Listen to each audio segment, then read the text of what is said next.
안녕하십니까.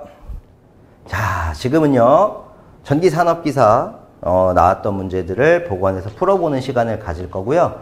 저희가 지금 라이브인 관계로 조금 애석하지만 질문은 제방 때 댓글 남겨주시면 저희가 보면서 하나씩 정리를 해드릴게요. 그리고 기사 때 말씀을 드렸긴 했는데 기억에 의해서 보고하는 문제다 보니까 수치나 뭐 이게 조금씩 차이가 있을 수도 있거든요. 그 정도는 조금 이해해 주시고 푸는 방법 정도만 알아보시면 되지 않을까.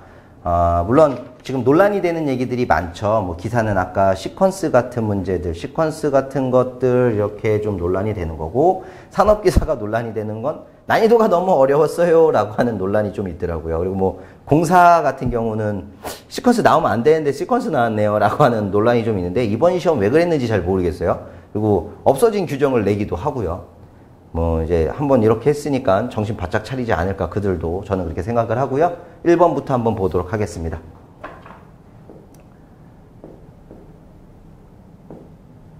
자, 1번 문항은 15리터의 물을 5도씨에서 60도씨까지 1시간 가열하고자 한다면 전열기의 용량은? 하고 물었어요. 이거 전열기 공식이니까 기사에도 나왔더라고요. 860의 에타 PT가 CM의 T2-T1이다. 저는 이거 하나만 갖고 하잖아요. 0.24 갖고 아예 안 하죠. 왜냐면 P라고 하는 전력은 킬로와트를 쓸 거고, T라고 하는 시간은 아워를 쓸 거고, C는 비열이니까 물이면 1 쓸 거고, M은 질량이니까 리터 나온 거 15리터 그대로 쓰면 되고, 상승 후 온도에서 상승 전 온도, 물론 세타로 써도 상관은 없습니다. 근데 여기서 지금 우리가 구해야 되는 거는 전열기 용량 킬로와트니까 P값인 거예요. P값. 그럼 P는 860의 에타 T분의 CM의 T2-T1이라는 얘기가 되죠. 고로 860에 효율이 몇 %냐면은 몇 %였죠? 0.76이네요. 0.76. 시간은 1시간, 아워니까 1 그대로 쓸 거고요. 비열 1, M이라는 질량 15리터. 상승한 온도가 60도, 상승 전 온도는 5도다라는 겁니다. 그리고 계산기 눌러봤더니 밑에 나와 있는 것처럼 1.26 정도 되나 봅니다. 그래서 1번은 이거는 조금 쉬웠습니다. 자, 그래서 1번 문제는 이렇게 해결을 하고요. 2번 문제로 바로 넘어가 보죠. 자, 2번은 여기 있습니다. 3층 사무실용 건물의 삼상 3선식이에요.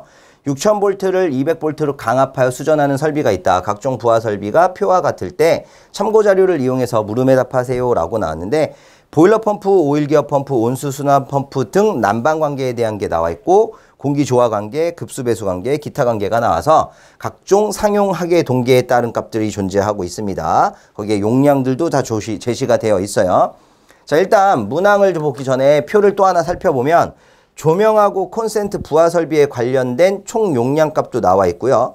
여기 보니까 동력 부하의 역률은 모두 몇 %? 70%고 동력만 70이에요. 기타는 100%라는 얘기입니다. 전등의 수용률은 60%, 콘센트는 70%, 전화 교환 정류기는 100%, 여유율은 고려하지 않는다. 수용률은 전체 평균의 65%라는 거예요. 변압기 용량을 산정할 때는. 자, 그러면 일단 1번 문제가 뭐냐면, 동계 난방 때 온수순환 펌프는 상시 운전하고 보일러용과 오일기어 펌프의 수용률이 55%일 때 난방 동력 수용 부하의 킬로와트 값을 구하는 거예요. 그런데 이럴 걸 하려면 1번을 봐야죠. 온수는 상시고요. 보일러하고 오일기어 펌프는 수용률이 55%라고 했으니까 1번 표에서 이게 좀 왔다 갔다 해야 되니까 한두 개만 왔다 갔다 하고 그냥 쓰겠습니다. 첫 번째 문제를 하려면 온수는 상시였어요. 상시. 얘네는 55%였거든요. 그러면 어떻게 해야 돼요? 3.7 플러스 6.7 플러스 0.4 곱하기 55%니까 0.55 이렇게 계산을 하라는 얘기죠. 이걸 계산을 해보면 얼마가 나올 거냐. 얘가요. 계산했었을 때 3.7, 6.7, 0.4, 0.55, 7.61kW가 나온다고 합니다. 어차피 얘네가 3.7, 6.7, 0.4가 다 킬로와트 값이었기 때문에 동일하게 킬로와트가 나온다. 요게 1번 문제의 정답이 되겠죠. 요렇게 하는 거. 늘 여기랑 요 숫자들이 변형되는 것 뿐이지 계산하는 요령은 같으니까 같은 패턴으로 봐주시면 1번 해결될 거고요. 2번 상용동력 그리고 하계동력, 동계동력에 대한 피상전력을 구하라고 합니다. 근데 여기 동력 부분의 역률값이 아까 얼마가 있었지? 70%가 있었죠. 이거 동력이니까 전부 다 70%를 감안을 하는 거면 1번 표에서 또 마찬가지로 상용, 하계, 동계가 나왔을 때 요 나와 있는 값 있잖아요. 26.5, 52.0, 10.8이라고 하는 게 킬로와트니까 킬로와트라고 하는 P를 코사인 세타로 나눠줘야지, 그래야지 VI에 해당하는 P상분이 만들어지지 않습니까? P가 VI 코사인 세타에서 이걸 전부 다 0.7로 나누는 거예요. 0.7, 0.7, 여기도 0.7 이렇게 나눠만 주면 돼요. 그래서 계산기를 눌러보면 첫 번째 게 37.86 37.86 킬로볼트 암페어가 될 거고, 두 번째 거는 74.29 74.29 킬로볼트 암페어가 될 거고요. 세 번째 거 같은 경우는 15.43 킬로볼트 암페어가 된다. 2번까지는 무난하게 풀 수 있었습니다. 다음 세 번째 문제 갑니다. 세 번째 소문제는 뭐가 나왔냐 봤더니만 이 건물의 총 전기 설비 용량, 여기 때문에 저희가 지금 또 촬영을 새로 하는 거죠. 사실 이거는 총 전기 설비 용량을 구하라고 해서 총이라고 나와 있고요. 여기 5번에 보면 동력 부하용 삼상변압기 용량을 구해요. 그래서 5번은 무조건 계절성 부하를 따져야 되니까 하계하고 동계 중에서 큰 것만 써요. 그럼 지금 같은 경우는 아마도 하계하고 동계 중에 큰 거를 따졌을 거고, 3번 같은 경우 총 전기 설비 용량은 두 가지로 나눠져요. 그냥 총을 하고 나왔기, 애매하게 나왔기 때문에 하계랑 동계를 다 더해도 괜찮습니다. 그러나 자꾸 지리가 너무 많이 들어오기 때문에 5번이랑 동일하게 할 거예요. 그래서 저희도 1번 표에서 보시면 상용, 하계, 동계에 대한 게 나와 있는데 큰 게 일단은 상용은 다 써야 되고 하계가 동계보다 크죠. 그럼 요거 상용과 하계만 포함을 하고요. 기타 설비 쓸 거예요. 기타 설비가 어디 있나? 여기 있죠? 기타 합계가 75.88이니까 볼트 암페어 75.88 킬로볼트 암페어를 써서 여기다가 계산을 하겠습니다. 자, 요거 3번은 이제 변형돼서 하는 거예요. 상용 거 하나, 동계하고 하계 중에서 컸던 하계 거 하나, 거기에 기타만, 동계 이제 뺄 거예요. 킬로볼트 암페어니까 상용 같은 경우는 아까 요거 2번에서 상용 동력 계산한 거 있죠? 0.7로 나눈 거. 또 마찬가지 하계 거 0.7로 나눈 거에다가 동계는 안 합니다. 동계는 안 넣고 기타 아까 77. 얼마 있던 거 있었잖아요. 그거 그대로 넣을 거예요. 이걸 보면 그래서 아마도 얼마로 나왔냐면 37.86 상용 37.86에다가 더하기 하계가 얼마였냐면 하계가 74.29 74.29 거기에 마무리 기타는 위에 나와 있어요. 위에 나와 있으면 75880 볼트 암페어거든요. 그럼 킬로볼트 암페어 하면 75.88 75.88 이렇게 계산하겠습니다. 그래서 합산한 값을 정해봤더니만 얼마냐? 188.03 188.03 킬로볼트 암페어 이렇게 가도록 할 거예요. 사실 3번은 제가 지난번에 풀었을 때는 동계까지 아예 넣어드렸어요. 그랬던 이유는 5번 문제에 동계를 빼기 때문에 넣었던 건데 워낙 많은 지리가 들어와서 이제 저희도 통일하겠습니다. 그냥 기타 교재랑 맞춰드릴게요. 맞춰서 안 쓸 거예요. 다시 기억하세요. 이제 앞으로 저희랑 수업하시는 분들은 동계하고 하계가 같이 나왔을 때 계절성 부하를 쓰기 때문에 큰 거 기준으로 하는 겁니다. 자, 그럼 4번으로 넘어가시죠. 단상변압기 용량인데 조명 및 콘센트 부하 설비에 대한 단상변압기 용량을 구하는 거고 킬로볼트 암페어예요. 그럼 조명 및 콘센트 부하를 찾아야 되니까 조명 및 콘센트가 여기 나와 있잖아요. 그럼 이 표를 가지고 무슨 짓을 해야 되냐면 여기가 전부 다 볼트 암페어 아닙니까? 그래서 전등 관계에 해당하는 거, 콘센트 관계에 해당하는 거, 기타 관계에 해당하는 거를 다 합산을 하는데 아까 이 조건에 전등 설비의 수용률은 60%, 콘센트는 70%라는 게 있으니 자, 합산을 할 때 이렇게 할게요. 자, 요 부분이에요. 요 부분. 요 부분에 해당하는 걸 합산을 하게 되면 얼마예요?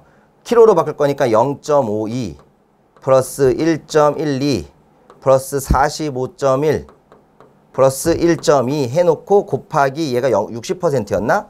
0.6 이렇게 해주고 요쪽으로 여기에 가능한 거는 10.5 플러스 0.44 플러스 3 플러스 3.6 플러스 2.4 이렇게 많아요. 플러스 7.2 하고 얘가 몇 퍼센트 수용률이었죠? 70이었나? 자, 다시 한번 보겠습니다. 전등은 60, 콘센트는 70이에요. 60 맞네요. 그럼 여기 70이니까 곱하기 0.7. 다시 얘 0.8. 요거 기타 거 0.8 이렇게 해놓는데 여기는 수용률이 100%가 1 곱하나만 하죠. 그럼 요렇게 계산한 거 있죠. 요렇게 계산한 1번, 이렇게 계산한 2번, 여기서 계산한 3번을 다 합치는 거죠. 전부 다 합치면 4번 문제의 값이 나와요. 다 합쳐볼게요. 다 합쳐보면 얼마가 나오느냐면 48.56이 나온다고 합니다. 4번이 48.56kVA가 나오는데 변압기 용량을 산정할 때 48.56이라고 하는 변압기가 없잖아요. 표준품에 의해서 요거는 답이지만 답으로 제시해야 되는 건 50kVA짜리 단상 변압기를 쓰면 되겠구나 이렇게 되는 거죠. 자, 그러면 이제 동력 부하용 삼상 변압기 용량을 계산하실 때는 말씀드렸죠. 이거는 무조건이에요. 무조건 둘 중에 큰 거만 쓰는 거니까 동계는 안 쓰겠네요. 그죠? 그럼 킬로볼트라고 썼던 거 상용하고 하계 것만 하니까 여기 37.86하고 플러스 얼마? 74.29. 일단 이거예요. 동계는 여기는 무조건 들어가면 안 돼요. 상용 거하고 그 다음에 하계 거 들어간 거죠. 상용 거하고 하계 거 들어갔는데 동력 부하라고 나왔으니까 동력 중에 또 들어가는 게 있는지 한번 찾아보면 요거밖에 없어요. 요거밖에 없었고 요걸 이제 저희 풀이 같은 경우는 이 녀석을 바로 뽑은 게 아니라 상용하고 하계값 더해서 0.7로 나눴는데 그러지 마시고 이미 2번에서 계산한 값이 있으니까 그냥 더한 다음에 가로해서 곱하기 수용률이 있었을 겁니다. 동력에 대한 수용률은 65%, 0.65네. 0.65를 곱해 주시면 답이 나오죠. 그래서 이거 계산기로 눌러보시면 얼마냐면 72.89 나온대요. 72.89kVA가 나오는데 마찬가지 이런 거 없죠? 그래서 변압기 용량 얼마짜리로? 75kVA짜리를 쓰겠다라는 거죠. 결국 4번에서 단상을 계산했을 때 50kVA가 나왔고 5번에서 삼상을 계산했을 때 75kVA가 나왔으니까 6번 같은 경우에 단상과 삼상 변압기 전류계용으로 사용되는 변류기 1차 측 이것도 말이 좀 많죠. 변류기 1차 측 전격 전류를 계산하라고 하는 문제가 나왔는데 얘가 왜 말이 많은지 한번 설명을 드릴게요. 6번입니다. 1.25배에서 1.5배를 곱하는 건 맞아요. 그러다 보니까 자 단상이면은 50kVA짜리를 했고요. 아까 문제가 6000V였기 때문에 I를 6000V로 PV 값을 나눠주는 거예요. 그러고 거기다가 CTB를 선정하기 위해서 1.25에서 1.5를 곱하는데 이렇게 곱하게 되면 지금 나온 것처럼 10.42에서 12.5라는 값이 나옵니다. 그럼 이 중에서 우리가 하나를 선택을 해야 되거든요. 근데 저희 보세요. 15A 선정이라고 나와 있어요. 15A. 왜냐면 기타 교재는 어떻게 나와 있을 거냐면 표준품이 없으므로 뭐 이런 말을 쓸 거예요. 품이 없으므로 10A를 선정한다 이렇게 되어 있어요. 그래서 이것도 질의가 엄청나게 많이 와서 맞춰드릴까 했지만 이건 안 될 것 같아요. 이거는 맞춰드릴 수 없을 것 같아서 저희 기준대로 15를 가는데 저희는 어떻게 기준을 잡냐면 1.25를 곱했을 때에는 큰 값을 가는 거고요. 1.5를 곱했을 때는 근사값을 가게 돼 있어요. 근데 이 근사값을 갈 때 15A짜리라고 하는 CTB가 있으니까 12.5로 딱 떨어지면 딱 절반이란 말이죠. 그래서 15를 쓴 건데 쌤 요거 큰 값이 아니라 만약에 얘도 근사값으로 간다고 하면 10.42보다 작은 0.42 차가 나는 10이 맞지 않습니까? 라고 해요. 근데 사실은 CT 포화도라는 걸 고려를 해야 돼요. 누군가는 그렇게 얘기하실 겁니다. 이미 포화도를 계산하기 위해서 1.25배라고 하는 최소 배수를 준 거 아닙니까? 라고 말씀하시지만 이 최소 배수를 줬었을 때 현장에 설치를 하면 이게 CT가 전류를 바꿔줘야 되는데 못 바꾸는 경우가 종종 생겨요. 그래서 조금 더 안전하게 큰 걸로 선정을 하는 거예요. 그래서 제가 봤을 때는 사실 15를 쓰던 10을 쓰던 틀렸다라고 말할 수 없다라는 거죠. 그렇지만 저희는 이 기준은 다른 교재랑 못 맞추겠어요. 저희가 하던 대로 1.25를 썼을 때는 큰 값을, 1.5를 썼을 땐 근사값을 쓰겠다라는 걸 해주시면 밑에 있는 거 삼상이니까 75kV였잖아요. 그거 마찬가지. 삼상이니까 루트 3 곱해줘야겠죠? 그럼 9.02하고 10.83 여기서 누구 쓰면 돼요? 요거의 큰 값 해봐야 10 있죠. 그래서 10 그냥 따라가는 거예요. 그래서 항상 또 진리가 들어오는 게 6-1번 문제가 질의가 들어온다라는 얘기죠. 그러나 이거만큼은 못 바꾸니까 요 기준을 맞춰주시고 사실 15A를 쓰든 10A를 쓰든 틀렸다고 하지는 않을 거예요. 과정에 똑같이 계산한 게 있었다면 선정의 문제이기 때문에 큰 차이는 없을 거지만 저는 15A가 맞다라고 생각을 하는 사람인 거고요. 자, 7번 문제 한번 보도록 하는데 뭐 역률 계산하는 것 같아요. 한번 볼게요. 자, 7번 문제를 보면 역률 개선을 하기 위해서 부하마다 전력용 콘덴서를 설치하려고 할 때 보일러 펌프라고만 나왔어요. 다른 게 아니고 보일러 펌프의 역률을 95%로 계산한답니다. 그럼 보일러 펌프를 찾아야죠. 보일러 펌프라고 하는 걸 찾아봤더니 여기 나왔네요. 보일러 펌프 쭉쭉쭉 나왔고 동료 여기 나와 있네. 보일러 펌프의 P값이 6.7kW예요. 근데 우리가 역률 개선을 하는 공식이 뭐예요? QC라고 하는 콘덴서 용량값은 P의 탄젠트 세타 1 마이너스 탄젠트 세타 2가 되는데 이 탄젠트라고 하는 건 코사인분의 사인이니까 P에 그냥 코라고만 쓸게요. 코사인분의 사인, 코사인 1, 사인 1 마이너스 코사인 2분의 사인 2 이렇게 쓰겠습니다. 칸이 좀 좁으니까. 그러면 여기서 지금 6.7kW라는 게 P값에 들어가는 거라서 쓰실 때 6.7 곱하기 여기 코사인 세타 1이라는 걸 써야 되는데 기존 역률이 몇 %로 나왔냐면 기존 역률은 아까 조건표 같은데 다음 페이지에 있나요? 자, 다음 페이지에 보시면 조건표가 동력부하의 역률이 70%라고 나와 있네요. 그죠? 70%. 그리고 나머지 것들은 필요 없고 우리 문제에서 몇 %로 개선하라고 했지? 95%로 개선하라고 합니다. 그럼 70이었던 것을 95%로 바꿀 거기 때문에 개선 전 역률 자리가 70이라고 하는 게 들어가는 거죠. 0.7. 자, 그럼 위에는 사인 세타 1인데 0.7일 때 사인이 얼마예요? 이건 이거잖아요. 사인 제곱 세타 플러스 코사인 제곱 세타가 항상 1을 가리키기 때문에 사인 세타라고 하는 것은 1 마이너스 코사인 제곱 세타다. 이걸 쓰라는 얘기죠. 그러면 여기다가 루트 1 마이너스 0.7의 제곱 마이너스 하기를 코사인 세타 2 개선 후 역률이 몇 %였지? 95였나? 95였어요? 90이었어요? 95였네요. 이렇게 계산해서 루트 1 마이너스 0.95의 제곱. 요거 계산기 누르시면 정답이 나온다는 얘기입니다. 눌러본 결과가 4.63. 여기가 킬로로 썼기 때문에 정답 또한 4.63 킬로볼트 암페어라고 써주시면 7번 문제까지 가능한 거예요. 그래서 이 문제도 그 아까 동계부하를 넣어야 되냐 안 넣어야 되냐가 워낙 얘기가 많으셔서 통일을 시켜드렸지만 CTB는 교재하고 시중에 나와 있는 교재하고는 조금 다르게 볼 수 있어요. 그러나 다시 한번 말씀드리지만 CTB 같은 경우나 지금 말씀드렸던 동계부하를 넣어야 되느냐 말아야 되느냐는 사실상 큰 의미가 없어요. 많이들 보시면 어떤 분들은 동계를 넣어서도 지금도 계산하고 계시고 저도 그렇게 계산하는 게 맞다고 보는 사람 중이었어요. 왜냐하면 총이라는 문제가 별도로 나와 있기 때문에. 그러나 이제 워낙 질의가 많아서 바꿔드린 거고 CTB 같은 경우도 1.25배를 가지고 근사값을 해도 이미 CT4R을 벗어나기 위해서 1.25배라는 여유배를 주지 않았습니까? 라고 얘기한다면 그것도 맞는 얘기가 될 수 있다는 거죠. 그러나 현장에서 돌려보면 가동을 안 할 수가 있기 때문에 조금 더 안전한 걸 선정하자 이런 거죠. 경제성보다는 안전성을 따져서 문제를 풀어본 겁니다. 자, 그럼 다음 문제로 넘어가도록 하겠습니다. 자, 이제 다음 문제로 넘어갈 건데요. 다음이 9번 문제일 거예요. 9번. 그럼 9번을 찾아야 돼서 9번을 좀 찾겠습니다. 제가. 아, 여기 있네요. 자, 이 문제죠. 9번. 안 나올 거라고들 공부 안 하신 분들 꽤 있었을 텐데 보고 조금 충격받으셨을 수도 있죠. 근데 이거 뭐 그렇게 어려운 건 아니어서 설명 들으면 쉬운데 아, 내가 이걸 왜 안 했을까 막 이런 거잖아요. 자, 문제 한번 보도록 하죠.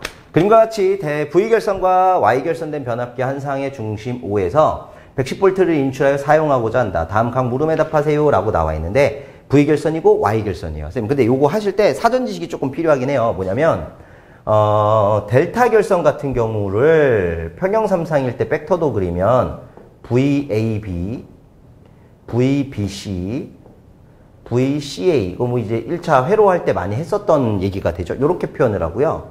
Y결선 같은 경우를 평형삼상의 벡터도를 그릴 때는 VA, VB, VC 이렇게 표현을 한다라는 거예요. 그러니까 델타하고 Y를 표시하는 방법이 조금 다르다라는 건 알고 계셔야 돼요. 거기다가 벡터 문제 풀 거니까 VAB라고 하는 건 실질적으로 VA-VB를 표시한다라는 이런 거 정도는 알고 가셔야 문제를 좀 푸는데 도움이 되실 겁니다. 자, 하나씩 설명을 드릴게요. 첫 번째 문제가 A의 전압을 구하라고 했어요. 여기 전압. 근데 여기 보니까 따라가면 A, B, O 여기까지네요. 여기죠, 여기. 요렇게. 그래서 결국 A의 전압은 VAO 전압을 구해라. 근데 V결선이라는 건 특징상 델타 결선에서 한 상이 고장났을 때 쓰는 거잖아요. 그러니까 델타를 기준으로 하는데 VAO라는 건 따지고 보면 그럼 VA 마이너스 VO 아닙니까? 그런데 델타 결선 벡터도에는 VA라는 표시도 없고 VO라는 표시도 없다라는 게 문제인 거예요. 그래서 얘를 이렇게 표현해 보는 거야. VAB 플러스 VBO.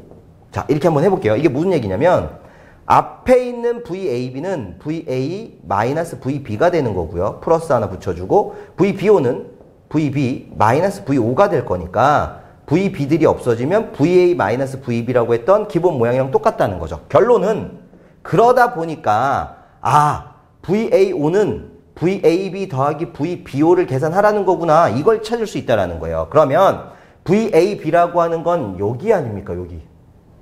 거기에 VBO라고 하는 건 O점이 B하고 C 사이 가운데 있죠. 그래서 여기가 O점인 거예요. 여기 B하고 C 사이 가운데 여기가 O점인 거야. 그러면 요 두 개를 더해라 이런 얘기죠. 그때 위상차가 몇 도 생긴 거예요? 120도가 생겼기 때문에 VAB 더하기 VBO는 이렇게 표시할 수 있어요. 기준이 VAB니까 220에 0도짜리 더하기 그 다음에 반이니까 110에 위상이 120도 뒤진다라는 걸로 풀어낼 수 있죠. 밑으로 떨어지는 거니까. 요걸 계산하면 A의 전압을 구할 수 있다라는 얘기입니다. 해서 220의 각도 0도짜리는 어차피 실수헛으로 표현해 봐야 220만 남게 되는 거고요. 원래 110짜리에다가 하려면 110에다가 가로 열고 코사인, 이거 쓰지 말까? 다 알 것 같은데. 코사인의 마이너스 120도, 그 다음에 플러스 J사인의 마이너스 120도 하니까 여기가 2분의 마이너스 2분의 1에 마이너스 J의 2분의 루트 3 이렇게 계산해서 실수하고 뭔 허수가 나오면 루트 실수의 제곱 더하기 허수의 제곱을 해야 되는데 귀찮게 그렇게 안 한다는 거죠. 저는 그냥 요 상태로 계산기 누릅시다. 요 극형식 표시는 요 마이너스 가로 안에 들어가 있는 조그마한 마이너스 위에 요렇게 있잖아요. 그래서 모드를 복소수 모드를 만들 다음에 요걸 눌러야 할 필요가 있을 때는 Shift 누르고 얘 누르면 이 형태 그대로 나와요. 그래서 요렇게 실수 허수까지 한 방에 뽑아낼 수 있죠. 자, 여기서 조심. 실수 허수가 나오면 지금 여기처럼 실수의 제곱 플러스 허수의 제곱을 해서 전체 크기를 구해야 되는데 이것도 사실 계산기 없어도 돼. 아니, 계산기란다. 이게 손으로 계산 안 해도 되는 게 실수 허수가 계산기상에 나오면요. Shift 버튼에다가 숫자 2번 위에 보면 컴플렉스라고 막 써 있어요. 그래서 Shift 버튼 누르고 결과 나온 상태에서 Shift 버튼 누르고 2번 눌러서 거기 화면에 극형식 표시가 3번이거든요.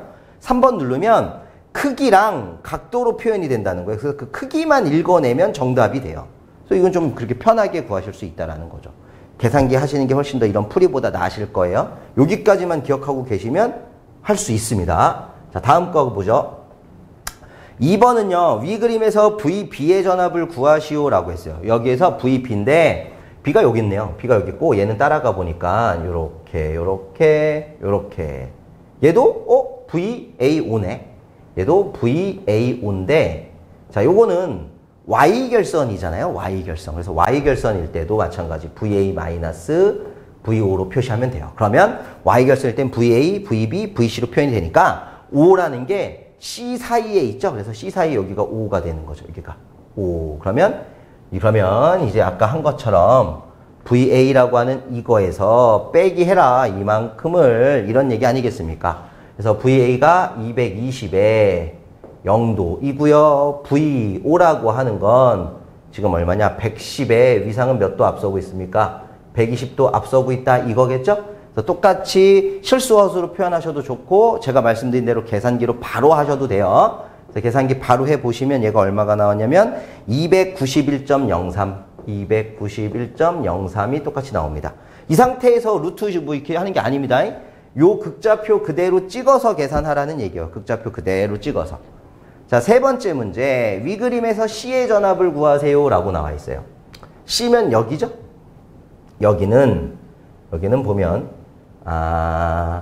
이렇게네요. 이렇게. 그래서 VBO가 되겠다. 여기는 VBO를 계산하세요 라는 얘기가 되네요. VBO. 그럼 VB라고 해는 얘하고 얘인데요. VBO. 그래서 VBO는 VB-VO가 될 거니까 VB라고 하는 건 마찬가지 220에 위상이 120도 뒤진 거 빼기 VO는 110에 위상이 120도 앞서는 거. 다 기준은 A상 기준으로 한 거예요. A상 기준으로 120도 앞섰고 120도 뒤졌다. 이 표시입니다. 그럼 요거를 또 계산기로 눌러주시면 정답이 나왔겠죠. 그래서 이것도 정답이 291.03으로 똑같다라는 얘기예요. 선생님 요거는 제가 그냥 안 풀게요. 이런 것들은 안 풀어도 선생님들이 하실 수 있어야 돼요. 뭐 실수 허수로 표현을 하셔도 좋고요. 말씀드린 대로 계산기로 하셔도 좋으니 어떤 방법이 돼도 괜찮으니까 하실 수는 있어야 돼요. 의미만 파악하시면 풀어내실 수 있습니다. 좀 아깝지만 다음번에는 무조건 이런 문제 맞춘다라는 생각으로 공부하시면 돼요. 별거 없어요. 자, 다음 문제가 이제 13번 문제라고 합니다. 13번 문제 한번 보도록 하죠. 13번 문제가 여기 있습니다.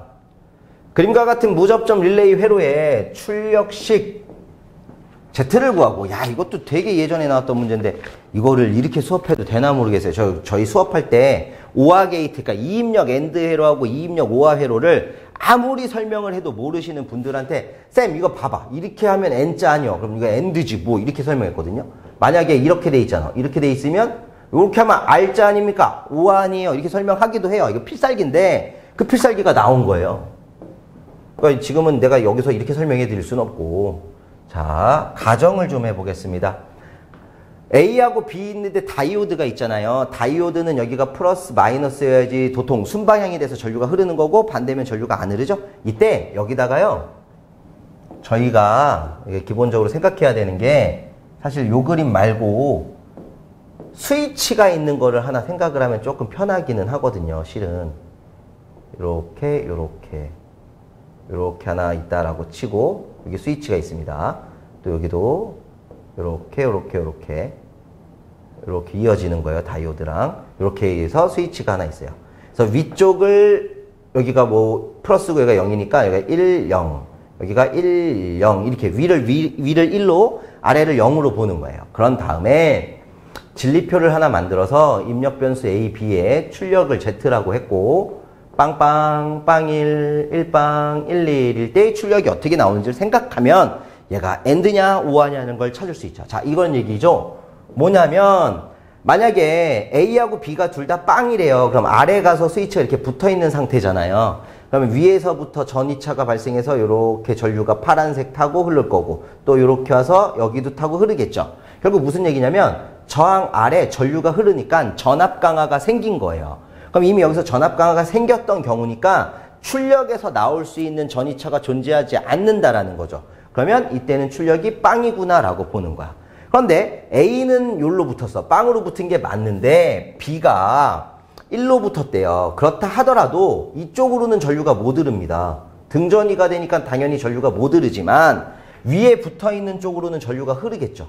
이렇게 해서. 그럼 어차피 전류만 흘러내면 전압 강화 생기니 또 여기 전이차가 발생할 수 없어서 출력이 안 나오는구나, 이 얘기가 되는 거예요. 이번에는 얘가 1이야. 그러면 1로는 전류가 안 흘러요. 등전이니까. 헌데 얘가 0인 거야. 1, 0. 그러면 이번엔 이렇게는 흐른다는 얘기죠. 그럼 여기도 출력이 빵이다. 근데 공교롭게 둘 다 1, 1이라면 전류가 못 흐르죠. 0V로 연결이 돼 있어야 높은 데서 낮은 곳으로 전류가 흐르는데 둘 다 1, 1이면 등전이가 되니까 전류가 못 흘러서 여기 전류가 안 흘러. 그럼 전압 강화가 안 생겨. 그럼 여기도 등전이가 됐으니까 이 2라고 하는 게 여기까지 들어가 있고, 이때 요 사이에 전이차가 발생을 하네요. 그래서 출력이 1이 나온다. 자, 진리표 보니까 둘 다 1일 때만 1이다. AND잖아요. 그래서 이걸 출력식 Z를 구하라고 했으니 그냥 A 도트 B 이러면 되는 거예요.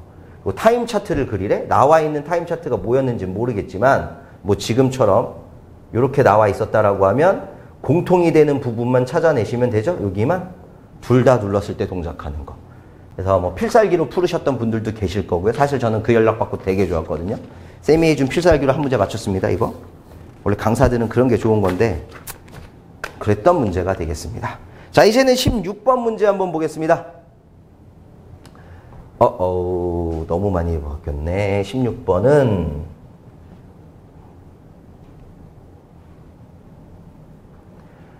진리값표는 이것도 교재에 있는 문제네요. 세 개의 리미트 스위치 LS1, 2, 3에 입력을 주었을 때 출력 XY 관계표입니다. 정확히 이해하고 다음 물음에 답하세요. 진리값표가 LS1, 2, 3 출력 X가 있어요. 그래서 1이 되는 거를 기준으로 생각을 하겠다라는 겁니다. 그렇다면 X라고 하는 출력은요. 자, 빵 1일 때 하나 나오니까 실제로 쓸 때는 LS1 바 막 이렇게 써야 되는데 이 문제는 이걸 하라는 게 아니에요. 이 문제는 이런 걸 하라는 게 아니었고 다음 표에 있는 걸 찾는 거야. 자, 볼게요. 언제가 1인지 봐봐요. 언제가 1인지 보면 이걸 좀 알고 가야 되는데 같은 표였으면 좋았을 것을. 여기다 제가 한번 그려볼까?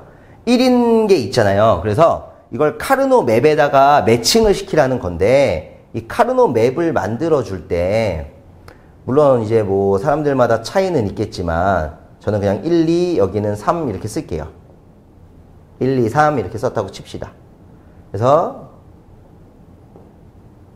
여기가 빵1, 여기가 1, 빵빵, 빵빵, 여기가 빵1, 1빵, 11자리인데 요거 순서는 바꿔야 카르노 맵이 만들어지죠?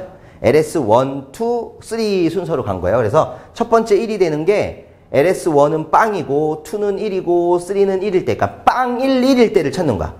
빵 1, 1 여기를 찾으란 얘기고 두 번째 1은 1빵 1을 찾으라는 얘기니까 1빵 1 여기를 찾으란 얘기고 세 번째 1은 1, 1빵이니까 여기 네 번째 1은 1, 1, 1이니까 여기를 찾고 나머지는 전부 다 0으로 채우세요 이런 의미잖아요.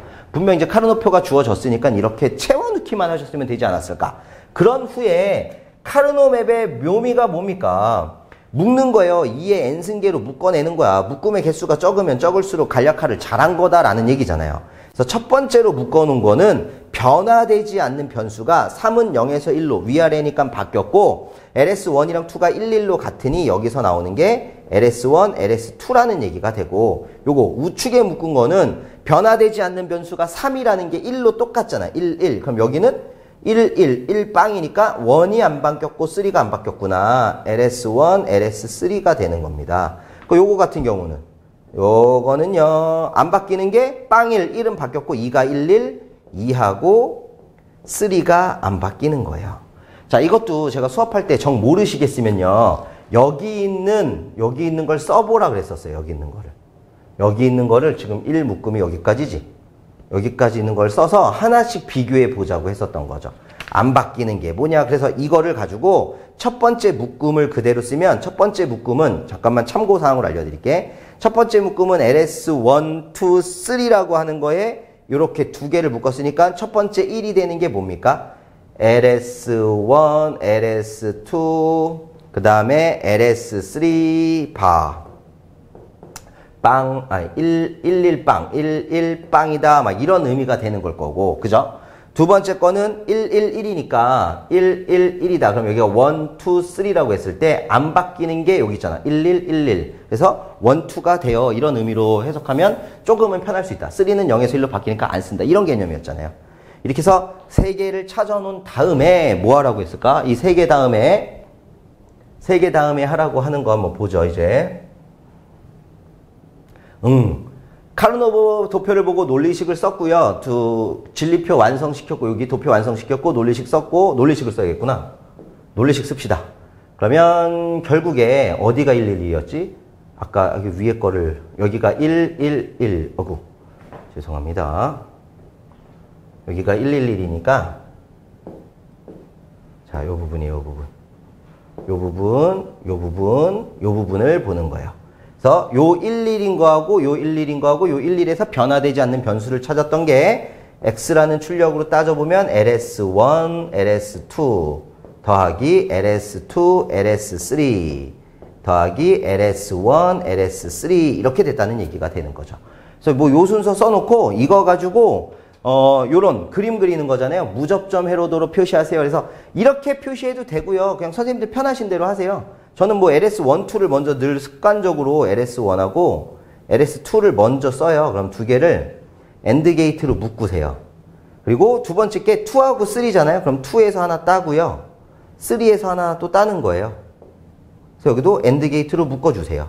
다음에 1하고 3 아닙니까? 그럼 1에서 하나 따고요. 3에서 또 하나 따주세요. 그래서 또 AND 해주세요. 그리고 세 개를 OR 게이트로 묶어주시면 출력 X가 되겠습니다. 이 그림이나 결과는 똑같습니다. 선생님들 편하신 대로 어떤 걸 쓰셔도 된다라는 얘기죠. 해서 산업기사 문제도 제가 해야 되는 문제들은 전부 다 풀어드렸고요. 좋은 결과가 있으시기를 기원하겠습니다. 감사합니다.